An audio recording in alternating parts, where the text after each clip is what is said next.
안녕하세요. 화장품 가게를 운영하고 있는 30대 여자입니다. 사람은 환경에 영향을 받는다고 하잖아요. 그래서 뭔가 안 좋은 일을 겪고 난 후에 이사를 하든 이직을 하든 하면서 고정된 장소를 벗어나 새로운 장소에서 새로운 시작을 하게 되는 거죠. 저 또한 젊은 나이에 고생하면서 시간을 보낸 서울살이를 청산하고 지방으로 내려갔습니다. 지금 생각해보면 그렇게 큰 일은 아니었지만 그때는 그 나쁜 일을 떠올리게 하는 모든 것에서 그저 벗어나고 싶었어요. 저에겐 20대 중후반에 만나 장장 5년 동안 만나서 사랑했던 남자가 있었습니다. 그때 다니던 회사 동기였는데 정말 깔끔하게 잘생긴 사람이었죠. 좀 뺀질거리긴 했지만 그때는 그 모습마저 좋았습니다. 안정적인 직장과 내가 사랑하는 사람이 옆에 있었기에 정말 만족스러운 삶이라고 생각을 했어요. 하지만 그건 모두 저의 착각이었습니다. 잘생긴 놈들이 얼굴값 한다는 말 들어보셨죠? 그렇습니다. 제가 만났던 그 남자도 꿀에 잘난 얼굴 막 쓰고 다녔네요. 주말에 본가에 내려간다고 해서 그 주에는 데이트를 못 했었는데요. 그 주 평일에 그 남자가 자취하던 집에서 함께 저녁을 먹고 제가 회사 서류를 놓고 왔었거든요. 근데 주말에도 그 서류에 확인할 게 있어서 저는 남자의 자취집으로 찾으러 갔죠. 오랫동안 만났기 때문에 자취방 도어록 번호를 알고 있어서 치고 들어가니까 현관문에 글쎄 남자의 신발과 나란히 놓인 검정색 하이힐. 처음 보는 구두를 보며 정말 어리석게도 생각을 했죠. 내 신발인가? 내가 이렇게 높은 구두를 신은 적이 있나? 그렇게 정말 되지도 않는 생각 회로를 돌리고 있는데 아니나 다를까 집 안쪽에서 아주 즐거운 웃음소리 한 쌍이 들려왔어요. 저는 고민도 하지 않고 바로 남자의 침실로 향했고 문을 여니 눈앞에는 말로만 듣던 처용가가 펼쳐져 있었죠. 침대에는 다리 4개가 보였고 2개는 내가 사랑하는 남자의 것이고 나머지 2개는 누구 것이냐 말이죠. 서정아. 어머. 남자는 절 보고 놀랐고 여자는 헐벗은 몸을 가리기 바빴어요. 저는 그 자리에 장승처럼 굳어서 한 몸뚱이처럼 보이는 두 남녀를 가만히 쳐다봤어요. 그 여자는 저도 아는 얼굴이었어요. 얼마 전 우리 회사로 들어온 신입이었거든요. 저와 만나던 남자는 그 여자의 사수였고요. 정말 웃긴 게 남자는 항상 신입이 머리가 일머리가 없어서 답답하다 귀찮아 죽겠다 노래를 불렀고 그 신입인 여자는 얼마 없는 여자 사원이었던 제가 편했는지 사수가 꼰대 같아서 싫다고 담배 냄새 난다고 뒷얘기를 했다는 겁니다. 서로 그렇게 서로의 욕을 제게 신나게 했으면서 이렇게 사람의 뒤통수를 치다니 어떻게 보면 참 천생연분이더라고요. 일머리 없는 머저리 신입이랑 입냄새 나는 꼰대 사수랑 잘 맞나봐. 저는 이 말만 남기고 남자의 자취방을 나왔습니다. 다행인지 불행인지 바람 현장을 눈으로 직접 목격을 해서 미련은 없었는데요. 제 마음속의 상처는 어쩔 수가 없더라고요. 심지어 붙어먹은 두 연놈이 저와 같은 회사에 다니고 있으니 그것 또한 고역이었죠. 죽어도 싫었는데 매일같이 회사에서 그 인간들 얼굴을 마주했어야 하니까요. 저는 아무런 잘못도 떳떳하지 못할 것도 없었지만 그냥 그 공간에 같이 있다는 자체가 끔찍해서 며칠 후 바로 사표를 내서 회사를 그만뒀습니다. 그렇게 10년의 서울살이를 정리하고 저와 가까운 이모께서 살고 계신 지방으로 내려갔어요. 퇴직금과 그때까지 모아뒀던 돈으로 제 가게를 열어 새 출발을 하고 싶었거든요. 그래도 배운 게 도둑질이라고 다니던 회사가 화장품 관련 회사였어요. 카페나 식당보다는 그래도 오랫동안 업으로 해온 거랑 관련 있는 게 좋지 않을까 싶더라고요. 그래서 다녔던 회사 친한 슈퍼바이저님에게 부탁해서 같은 계열사 화장품 가게 위임 매장 면접을 보게 됐어요. 계약금만 있다면 직영은 아니더라도 위임을 받아서 체인점을 운영할 수 있었거든요. 다행히 제가 이사한 지방에 위임 매장 자리가 나 있는 상태였고 슈퍼바이저님의 추천으로 면접을 보게 됐습니다. 아무래도 추천이 있고 같은 회열사 화장품 회사에서 일한 이력이 있어서 바로 계약을 하게 됐네요. 저는 그렇게 배신의 상처를 치유하기 위해 간 지방에서 무사히 자리를 잡게 되었어요. 처음에는 아는 사람이 오로지 이모뿐인 타지에 적응하느라 힘들었지만 3년 동안 이리저리 고생하면서 자주 가는 식당도 생기고 매일같이 맥주 사러 들르는 마트에 일요일 아침마다 가는 목욕탕에 또 제 화장품 가게로 오는 단골 손님들도 많이 생겼죠.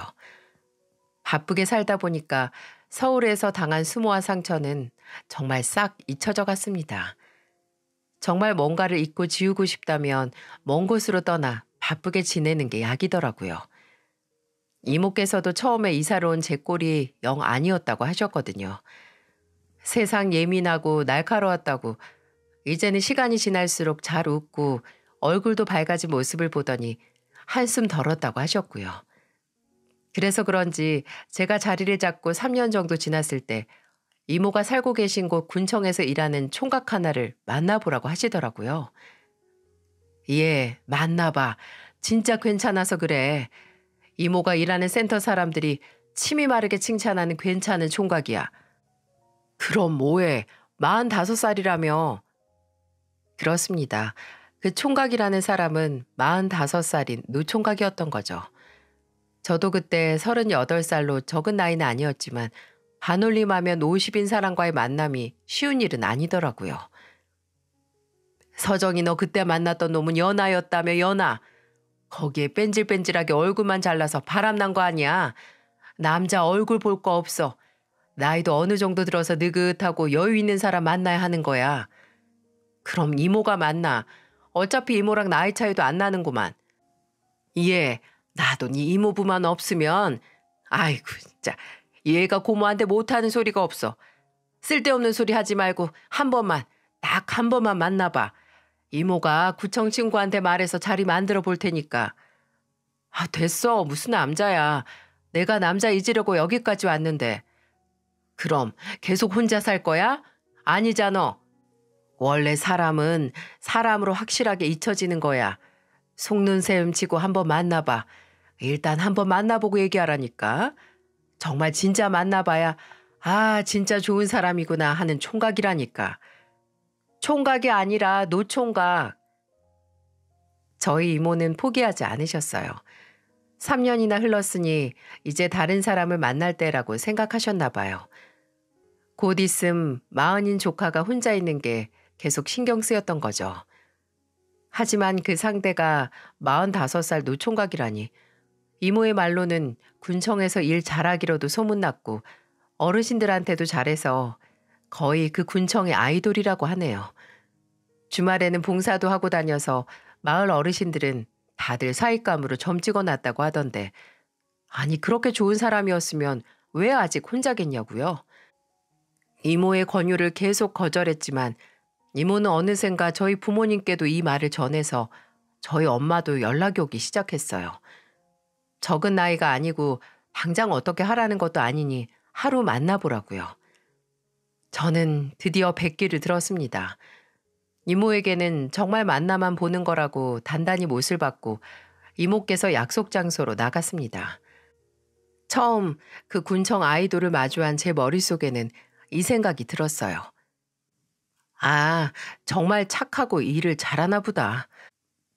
왜냐하면 군청 아이돌이라고 하기엔 정말 백정 같은 모습이었거든요. 등치는 산만했고 까무잡한 얼굴에 반팔 아래에 드러난 팔에는 털이 수북한 45살이라 들었는데 거의 한 50은 다 되어 보이는 노안이기까지 했죠. 예전에 5년 만난 3살 연하의 준수하고 잘생긴 얼굴에 그 바람난가는 정반대의 모습이었어요. 이모가 일부러 그 남자와는 정반대의 사람을 소개시켜 주시는 건가 할 정도로 환희하게 다른 모습이었어요. 제 이상형의 외모와는 너무나 다른 모습의 남자에게 솔직히 처음부터 정이 가진 않았어요. 근데 제가 이런 생각을 한 게 미안할 정도로 너무나 예의 바르고 착한 사람이었죠. 서정 씨가 하는 화장품 가게 많이 들어봤어요. 전 가본 적은 없는데 제 동생도 자주 가요. 아, 정말요? 그럼 저랑 만난 적도 있었겠네요. 근데 그럼 정규 씨는 화장품에 관심이 없나 봐요? 아유, 저야 원체 뭐 바르는 게 없어서요. 발라봤자 얼마나 좋아지는 것도 아니고. 그래도 다음에 한번 갈게요. 서정 씨가 좋은 걸로 추천해 주시면 다 사겠습니다. 겸손하고 생긴 것답지 않게 굉장히 조곤조곤한 말투. 얼굴은 굉장히 거칠 것 같았는데 오히려 뭐든 조심스럽게 행동하더라고요. 왜 사람이 반전 매력에 약하다고 하잖아요. 생긴 것과는 전혀 다른 모습을 보여주면 괜히 눈길이 간다나 뭐라나. 저도 딱 그랬던 것 같아요. 군청 아이돌인 남자가 왜 어르신들에게 인기가 많은지 알겠더라고요. 첫 만남이 생각보다 나쁘지 않게 끝나서 연락을 이어왔거든요. 근데 이 남자는 종종 저희 가게로 찾아왔어요. 비가 오는 날은 따뜻한 커피를, 볕이 강하게 내리쬐는 날은 얼음 가득한 아이스 라떼를 사와 제게 지어주고 가곤 했답니다. 심지어 제 것뿐만 아니라 저희 가게 아르바이트생들 것도 사와서 저를 놀라게 만들었죠. 그러고선 하는 말이 이거였어요. 그냥 근처 지나다가 사왔어요. 부담 갖지 말고 드세요. 남자가 일하는 군청과 제 가게는 완전 다른 동네였거든요. 귀여운 거짓말이었죠. 괜히 제가 부담스러워 할까봐 어디 갔다가 들어가는 길이다. 요 근처에 아는 형이 하는 식당에 있어서 왔다가 들렀다 등등. 어떻게 해서든 제 얼굴 한번 보려고 오는 모습이 점점 나쁘지 않게 다가오더군요. 매번 얼굴값 하는 전 애인의 갑질에 심신이 지친 연애를 해온 저이기에 남자의 그런 다가옴이 새롭게 느껴졌거든요. 그 후에도 몇 번의 만남이 있었고 남자의 어수룩한 정성에 마음이 기운 저는 연애를 시작했습니다. 몇 달의 연애 끝에 자연스럽게 결혼 이야기가 빨리 나온 건 어쩌면 자연스러운 일이었죠. 무엇보다도 가까운 곳에서 농사를 짓던 예비 시댁에서 큰아들이 얼른 장가가길 바라셨으니까요. 저와 예비 남편이 만나고 얼마 안 가 바로 저를 집으로 초대하셨거든요. 예비 남편은 계속 때가 되면 데리고 가겠다 이렇게 미루다가 5개월쯤 지났을 때 본인도 지쳤는지 제게 넌지시 말했습니다. 서정 씨, 부담 주는 것 같아서 너무 미안한데 우리 어머니가 서정 씨를 빨리 보고 싶어해. 내가 나이가 좀 많잖아. 그리고 오랜만에 사람 만나는 거이기도 하고. 그래서 너무 궁금하신가 봐. 매일같이 빨리 데려오라고 하시네. 이해가 갔습니다. 결혼 정년기가 훨씬 넘은 아들이 누굴 만난다는 소식만 들어도 마음속으로 32번은 결혼식을 치렀을 테니까요. 그때는 저도 예비 남편과 결혼 생각이 아예 없었던 게 아니라서 몇 번의 고민 끝에 승낙을 했습니다. 그렇게 가본 예비 시댁은 예비 남편이 일하는 군청에서 한참을 차를 타고 들어가야 있는 농가 주택이었어요. 예비 시부모님 두 분이서 같이 농사를 지으면서 살고 계신 곳이었죠. 큰아들이 정말 오랜만에 데려온 며느리감 본다고 버선발로 나와서 저를 환영해 주시더군요. 잘 왔어요, 잘 왔어. 내가 궁금해서 아주 혼났네. 우리 큰아들 짝 얼굴 보고 싶어서 혼났어. 일단 얼른 들어가자고. 아이고, 정규랑 나이가 7살 차이 나는 줄 알았는데 얼굴만 보면 10살은 더 어려 보이네. 예비 시부모님께서는 환영을 해주시는 만큼 궁금하신 것도 많았죠. 흙냄새 많이 나지? 서울에서 내려온다고 했는데 이렇게 흙냄새 축축하게 많이 나는 것도 또 처음일 거야. 아니요. 저 부모님께서 소축사를 하셔서 흙냄새엔 익숙해요. 서울 간 것도 취업하면서 간 거라 그전까지는 흙냄새, 퇴비냄새 맡으면서 살았어요. 아, 부모님께서 소를 기르셔? 그럼 사돈만 할 얘기가 많겠구먼. 소 농장이면 규모는 얼마나 되나? 소는 몇 마리나 있고. 아, 주기적으로 바뀌어서 정확하게는 잘 모르겠는데요.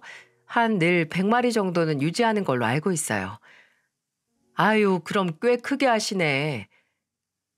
특히나 예비 시어머니께서 저희 부모님 일에 관심이 많으셨어요.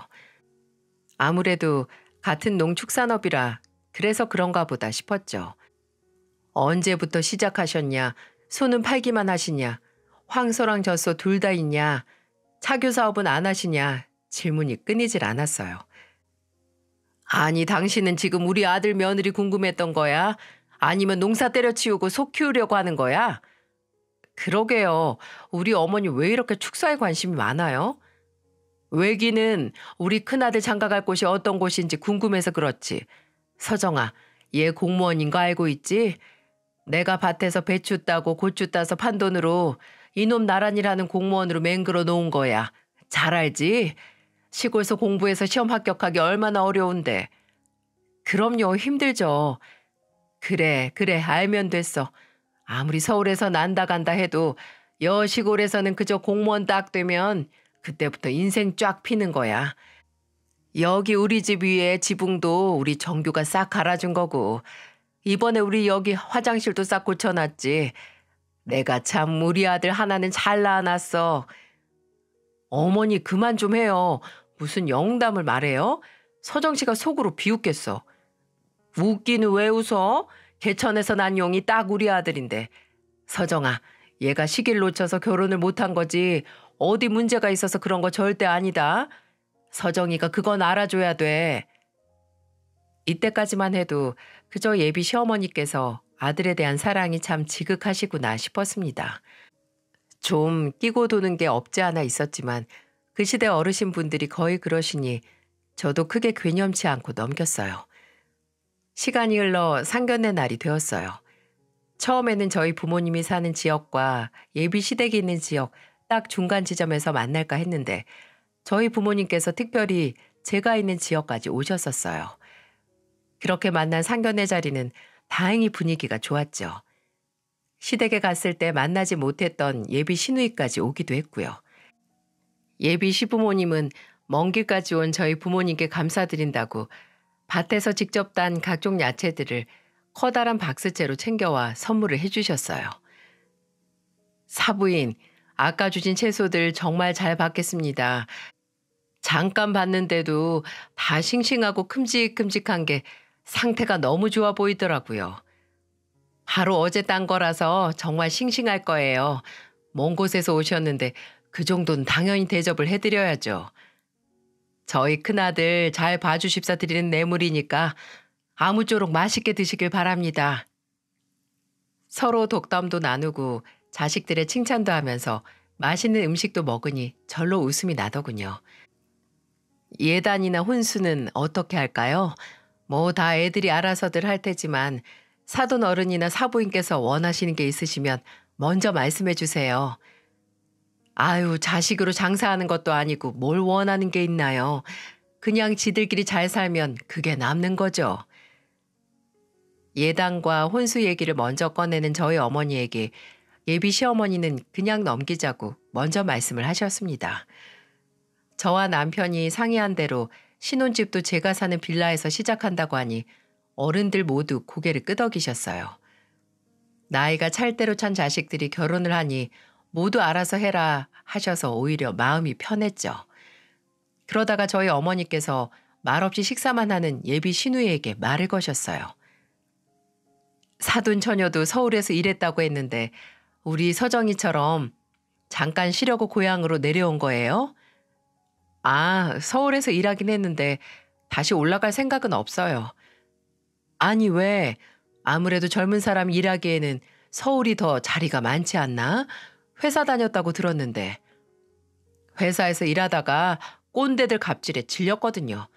한 달에 200도 못 받는데 이거 해라 저거 해라 시키는 것만 많고 잔소린 또 얼마나 심하던지. 저도 그냥 저희 오빠처럼 공무원이나 준비하려고요. 저보다 나이가 어렸던 예비 시누이는 저희 부모님의 물음에 아주 가감없이 말하더군요. 그래도 적지 않은 나이였는데 좀 너무 가볍다고 해야 할까요?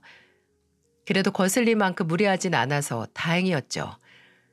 예비 시누이의 말을 듣던 예비 남편이 어이가 없다는 듯이 이런 말을 했습니다. 공무원은 뭐 갑질 없는 줄 알아? 상사들 갑질에 민원인들 갑질에 오히려 여기저기서 괴롭혀서 힘든 건 마찬가지야. 그렇게 따지면 세상에 안 힘든 일이 어딨어? 그리고 엄마가 계속 오빠 따라서 공무원 준비하라고 하니까 그렇지. 예비 시누이의 말에 기다렸다는 듯이 예비 시어머니께서 말씀하셨어요. 그래, 여자고 남자고 다른 거 필요 없어. 그저 안정된 직장에 안정된 노후 보장되는 공무원이 최고야. 그리고 가족 중에 공무원 하나 있으면 얼마나 편한데. 예비 시어머니의 공무원 찬양에 다시 불이 붙었어요. 처음엔 저희 부모님께서도 그냥 맞장구를 쳐주셨는데 이 공무원 아들 자랑이 끝날 기미가 없자 점점 그냥 웃기만 하시고 말이 없어지시더라고요. 공무원도 의사 변호사 마냥 집안에 꼭 한 명쯤은 있어야 돼요. 여러모로 쓸 곳이 많으니까. 아유 사부인, 공무원 식구한테 아프면 수술을 받기를 해요. 고소당하면 변호해달라고 해요. 아, 자녀 학비 지원 복지는 좋다고 하던데. 얘 서정아, 너희 애들 낳으면 좋겠다. 공무원 아들 자랑에 눈꼴이 쉬었던 건지 평소 할 말은 꼭 하는 성격의 저희 어머니께서 독화살 같은 말을 하셨어요. 그 후로 예비 시어머니는 공무원 찬양을 더는 하지 않으셨어요. 분명 너무 화기애애하게 시작한 식사 자리가 어딘지 싸하게 끝이 나고 말았습니다. 예비 남편은 예비 시어머니 대신 제게 사과를 했죠. 본인 어머니가 너무 자랑하는 걸 좋아하신다고요. 분명 미심쩍은 부분이 있었어요. 예비 시어머니의 조금 과한 공무원 아들 사랑은 분명 언젠가 문제가 되지 않을까 싶었거든요. 근데 그렇다고 나쁘신 분도 아니고 제게 막 대하시는 것도 아니니까 괜히 지레 짐작해서 걱정하고 싶지 않았던 것 같아요. 시간은 흘러 어느덧 남편과 저의 결혼식 청첩장이 찍혀 나왔습니다. 예비 남편은 샘플로 먼저 받은 청첩장을 보면서 이렇게 말했어요. 와, 이제 진짜 결혼이 실감난다. 그전까지는 어떻게 뒤엎어질 수도 있겠다라고 생각했는데 청첩장 딱 나오니까 정말 당신이랑 결혼하는 게 실감이 가. 그런 사람 많다더라. 청첩장 받고 나서 실감하는 사람들. 그래서 청첩장 나오기 전에 뭐든 조율해서 끝내야 한대. 그 후로는 절대 되돌리기 힘들다고. 정말 흘러가듯 말한 대화였는데 저는 이 대화가 나중에 어떤 형태로 제게 되돌아올지 꿈에도 상상하지 못했습니다. 청첩장 다 돌리기 전에 저희 부모님과 예비 시부모님께 먼저 보내드렸거든요. 그리고 며칠 후에 예비 시어머니께서 저를 시댁으로 부르시더라고요. 예비 남편에게는 말하지 말고 저만 오라고 하시더라고요. 뭐지 싶긴 했지만 심각한 일이라고 생각을 안 해서 별 걱정 없이 예비 시댁으로 향했습니다. 예비 시댁에는 예비 시아버지도 안 계시고 예비 시어머니만 계셨죠. 어머니만 계시는 거예요? 아버님은요? 그 양반은 잠깐 나갔어. 해지면 올 거야. 그건 그렇고 너 이것 좀 봐라. 예비 시어머니께서 제게 건네신 건 한 장의 종이었어요. 하나는 신축 아파트 홍보 전단지였죠. 아파트네요? 그래, 그게 저기 시내 노른자 땅에 이번에 완공된 아파트야. 방 3개짜리가 3억이란다, 3억. 제가 이곳에 오래 살진 않았지만 지방에서 매매가 3억이라는 게 적지 않은 거라는 건 잘 알고 있었어요. 아무리 신축이라고 해도 굉장히 높은 가격이었죠. 가격이 꽤 있네요. 근데 왜 저한테 이걸? 너희 아직 집은 안 구했잖아. 여기가 어떨까 해서. 근데 어머님, 제가 지금 사는 빌라에서 신혼집 시작하기로 했잖아요. 그때 정규 씨랑 말씀드렸던 것 같은데. 그래도 새 집에서 시작하는 게 좋지 않겠어? 아무리 집이 깔끔해도 신축 아파트보다 더 깔끔하겠냐고. 저와 예비 남편이 신혼집을 제가 사는 빌라에서 시작하기로 한 건 무엇보다 예비 남편의 부탁이었어요. 그때 예비 남편이 모은 돈으로는 괜찮은 집을 사기에는 터무니없이 모자랐고 또 예비 남편은 제가 집을 해오는 걸 바라지 않았거든요. 연장자로서의 또 남자로서의 자존심인지 뭔지 예비 남편은 제게 몇 년 함께 살면서 돈을 모아 집을 옮기자고 제안을 했기에 저도 동의를 했던 거였죠. 근데 오늘 예비 시어머니께서 전단지까지 보여주시며 신혼집 얘기를 꺼내시는 게 혹시 예비 시어머니께서 자금을 좀 도와주시려고 부르셨나 이런 생각이 들더라고요. 그런데 그건 저의 순진한 생각이었죠. 너희 사돈 어른께 말씀드려서 집 사는 거 좀 도와달라고 해라. 네? 저희 부모님께요? 아니, 이게 무슨 소리일까요? 저희 신혼집 사는 걸 부모님께 부탁을 하라니. 3억이 다른 집에 개 이름도 아니고 너무나 태연하게 저희 부모님께 손을 벌리라는 말을 하는 예비 시어머니의 표정에 한순간 할 말을 잃었습니다. 어머님, 저희 신혼집 얘기 다 끝난 일이에요. 정규 씨가 먼저 제안하기도 했고 저도 괜찮다고 했고요. 둘이 살림 합쳐서 돈 모아서 괜찮은 집 찾으면 이사하기로 했고요. 얘는 순진한 소리 하고 있어. 그렇게 해서 니들 월급에 돈을 언제 모아? 네 집에 있는 소 몇 마리만 팔아도 이 아파트는 쉽게 살 거다. 내가 사돈 양반들이 이런 괜찮은 정보를 모르고 계실까 봐 너한테 먼저 알려주는 거야.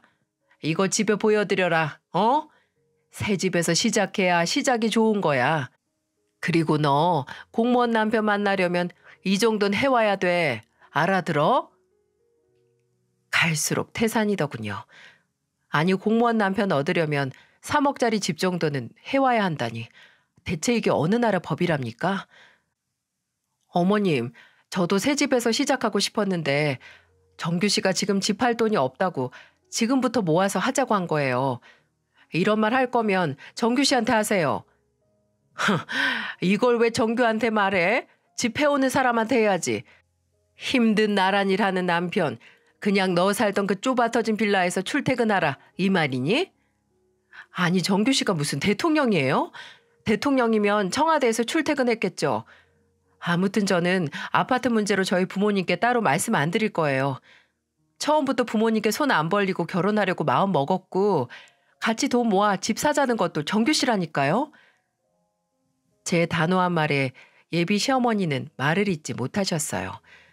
계속 기가 차다는 듯이 한숨만 쉬실 뿐이었어요. 저는 나중에 예비 남편에게 보여줄 생각으로 전단지와 혼수 리스트를 챙겼습니다. 아파트는 어머니께서 그냥 포기하세요. 어차피 저랑 정규 씨 둘이 사는 집이지 어머니께서 사실 곳이 아니잖아요. 오늘 아버님께 인사 못 드리고 가서 죄송하다고 전해주세요. 저는 그대로 시댁을 나왔습니다. 운전을 하면서 속에서 열불이 나는 것 같았어요.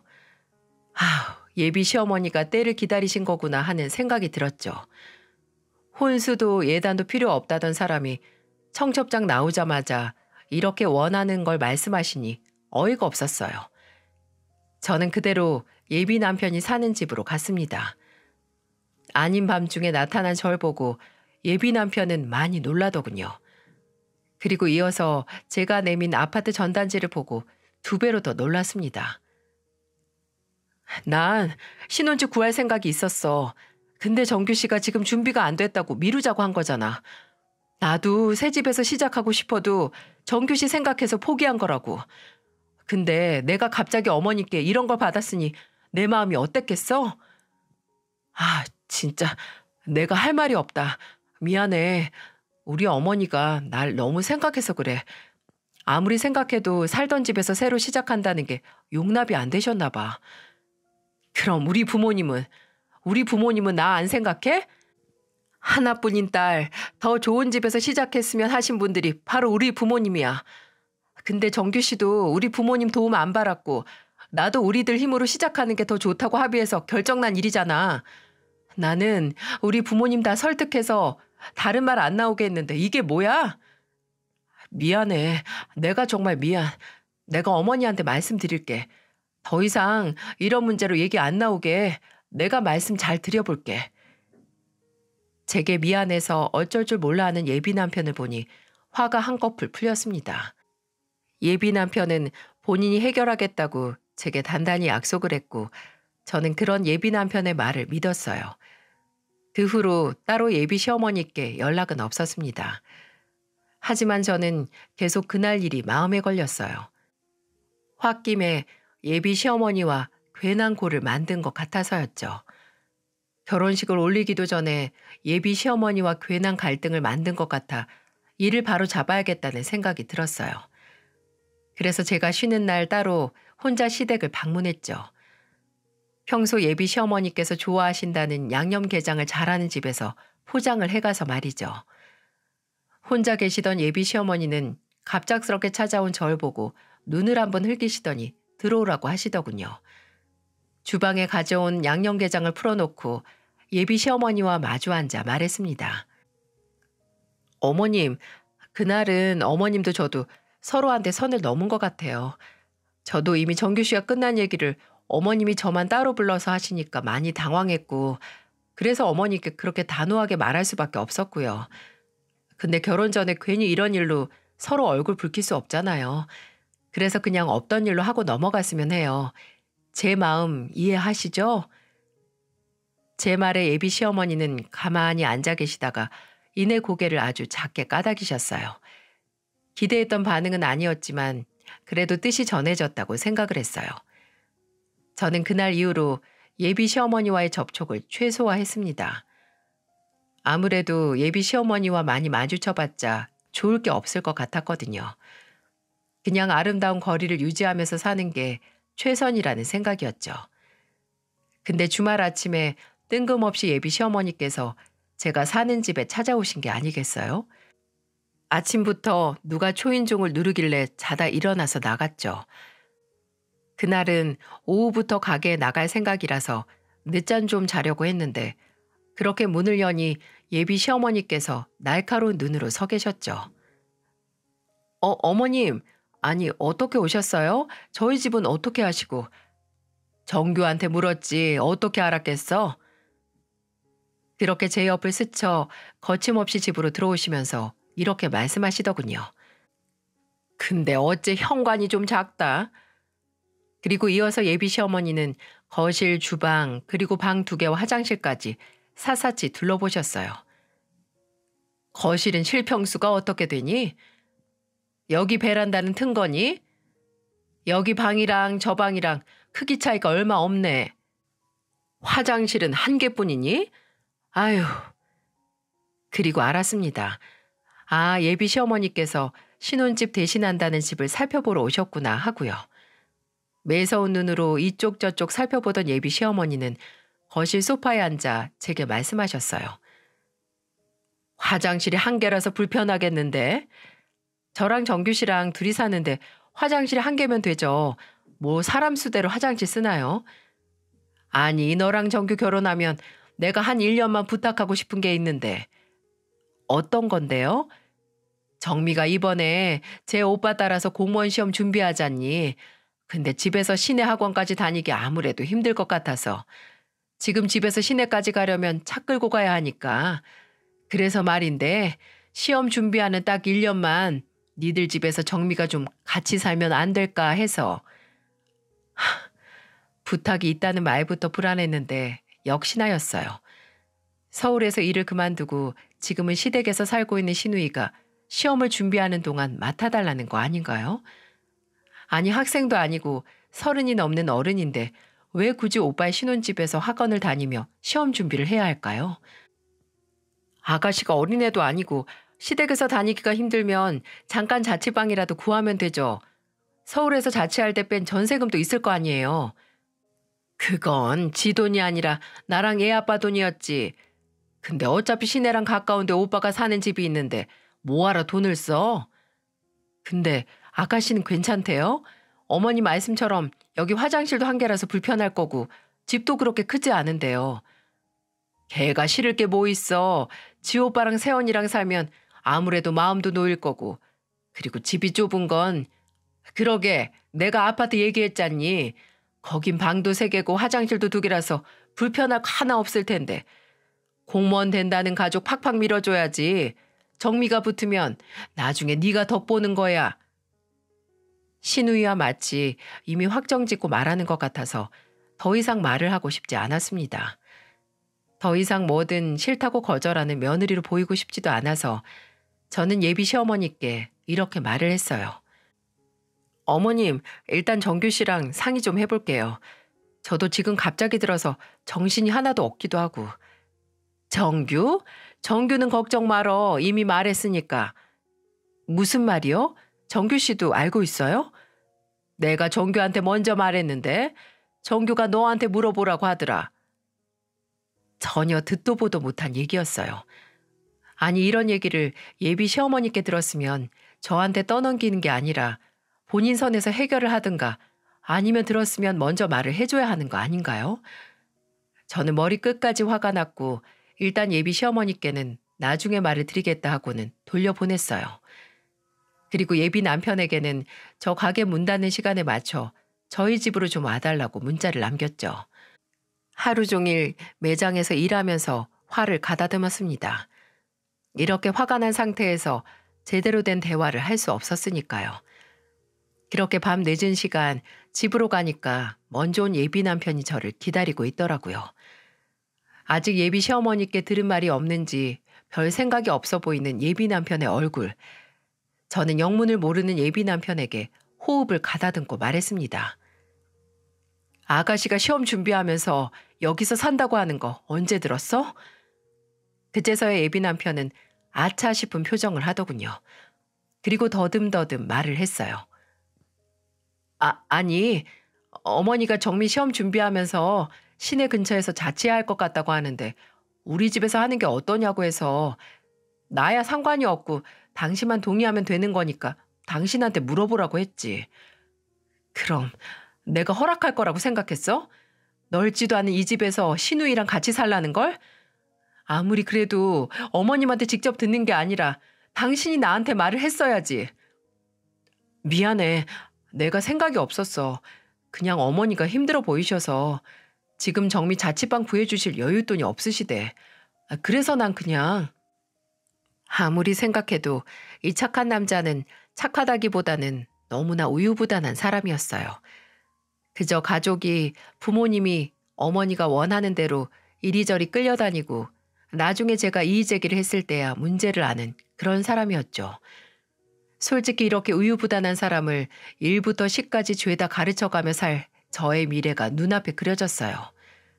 저는 예비 남편에게 알아서 해결을 하려고 했습니다. 그런데 솔직히 그냥 예비 남편에게 모든 걸 맡기는 게 마음이 놓이지 않더라고요. 차라리 이참에 시댁과 최대한 노선 정리를 하는 게 낫지 않을까 싶었어요.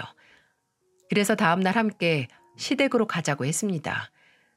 같이 예비 시어머니께 말씀을 드리자고요.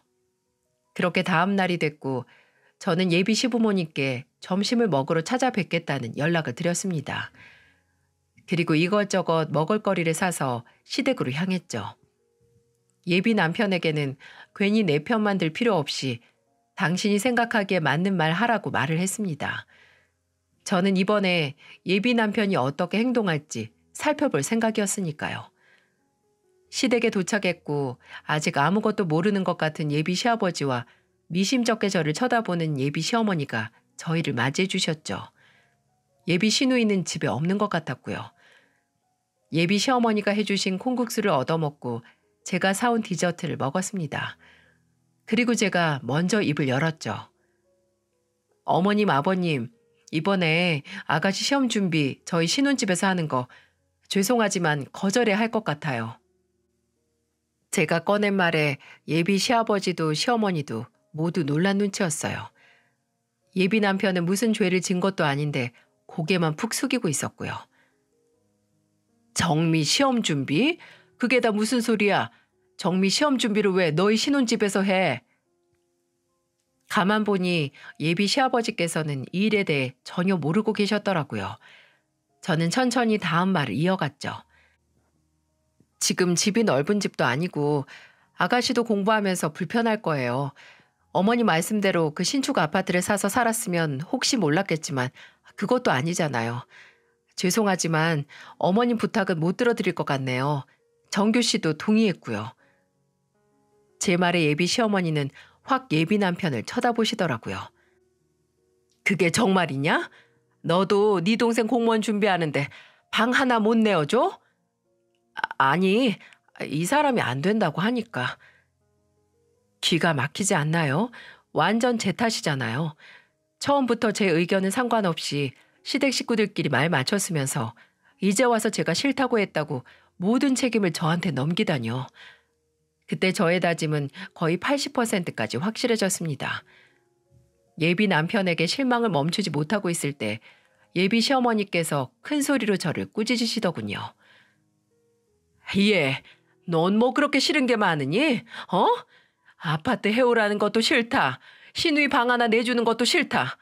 너 그렇게 네 의견만 중요하면 결혼을 왜 하니? 어? 결혼을 왜 해? 아니 이게 다 무슨 소리야?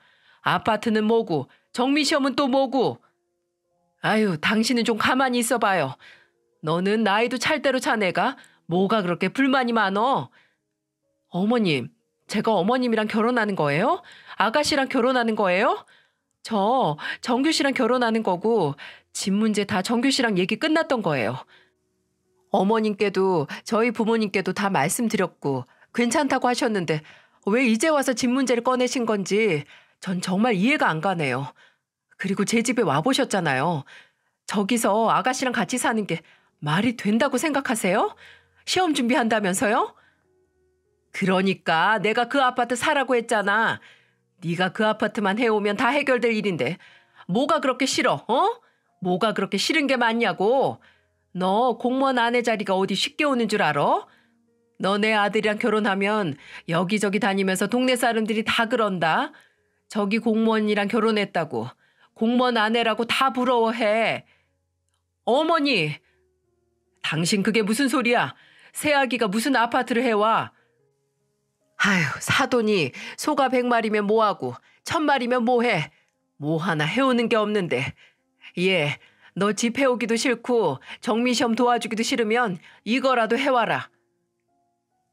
예비 시아버지의 물음도 무시하고 예비 시어머니는 갑자기 뒤돌더니 TV 아래 서랍에서 종이 한 장을 꺼내 제게 건네더군요. 예단이다. 너 아무것도 하기 싫으면 1억이라도 해야지. 아니, 예단 안 하기로 한 거 아니었어? 아무리 시대가 달라졌다고 며느리가 한 식구 되면서 예단도 안 해와요? 예, 시골에서는 공무원이 왕이고 공무원 가족이 대접받아. 너 그 대접 받으려면 이 정도는 해와야지 하지 않겠니? 저는 예비 시어머니가 제 앞에 던지듯 둔 종이를 빤히 바라봤어요. 가방에서 한복, 양복, 시계, 반지 등등. 이건 대체 언제 준비한 걸까요? 지금 생각해보면 어쩌면 저와 예비 남편의 결혼 얘기가 나오자마자 준비한 걸 수도 있겠다는 생각이 들더군요. 빼곡하게 적힌 리스트를 보다 옆에 앉은 예비 남편의 얼굴을 쳐다봤어요. 아무 말도 없더군요. 그저 예비 남편도 묵묵하게 제 앞에 있는 예단 리스트를 쳐다보고 있었죠. 그때 알았네요. 아, 이 착한 남자는 평생 내 편이 될 일이 없겠구나 하고요. 저는 21번 가다듬고 제 앞에 있는 종이를 한 손으로 잡았어요. 그리고 눈덩이 마냥 꾸겨 잡았습니다. 그대로 예비 시어머니 미간으로 날렸죠. 아우! 제 돌발 행동에 저를 제외한 방 안의 모든 사람들이 놀라서 경악했어요. 예비 시아버지는 놀라 아무 말도 못하셨고 예비 남편은 그저 서정아 하고 저를 불렀어요. 저는 어안이 벙벙해져 저를 보는 예비 시어머니에게 말했습니다. 그렇게 귀한 공무원 아들 평생 끼고 사세요. 다른 집 딸 인생 말아먹지 말고 평생 끼고 사시라고요.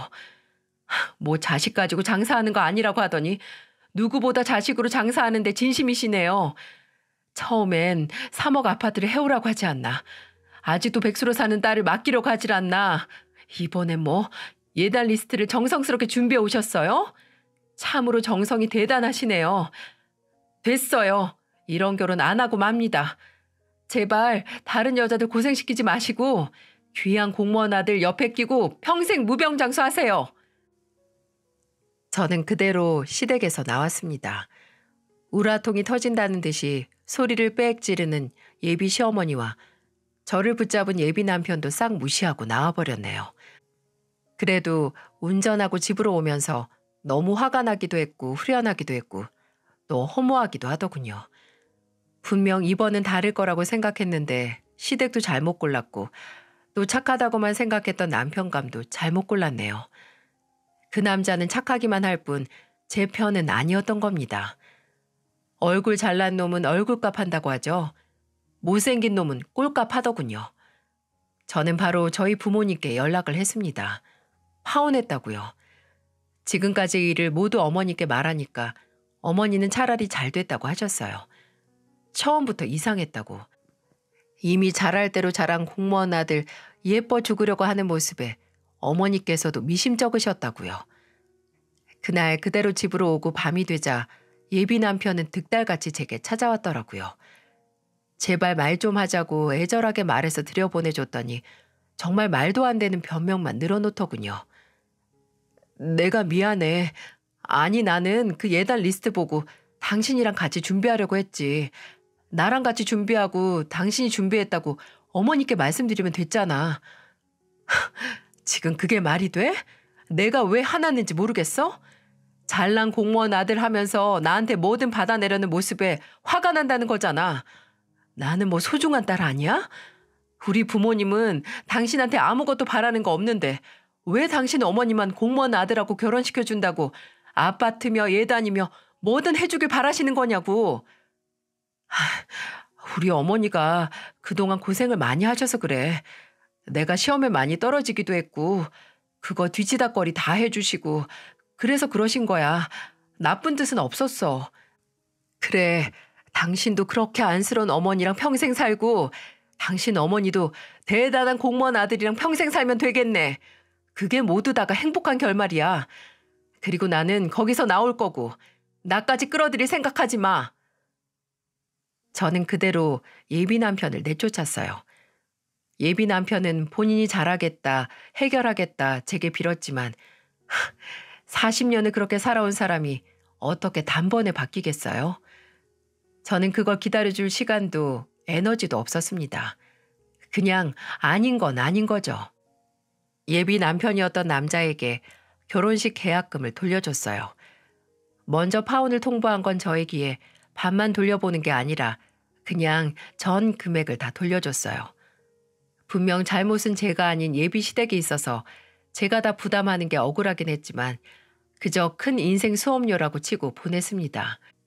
계속해서 제게 연락을 해오고 매장 밖에서 보던 예비 남편이었던 남자는 제가 계약금을 보낸 후 다시 연락을 하지 않더군요. 제가 보낸 계약금을 보고 다 끝났다는 게 실감이 났나 보더라고요.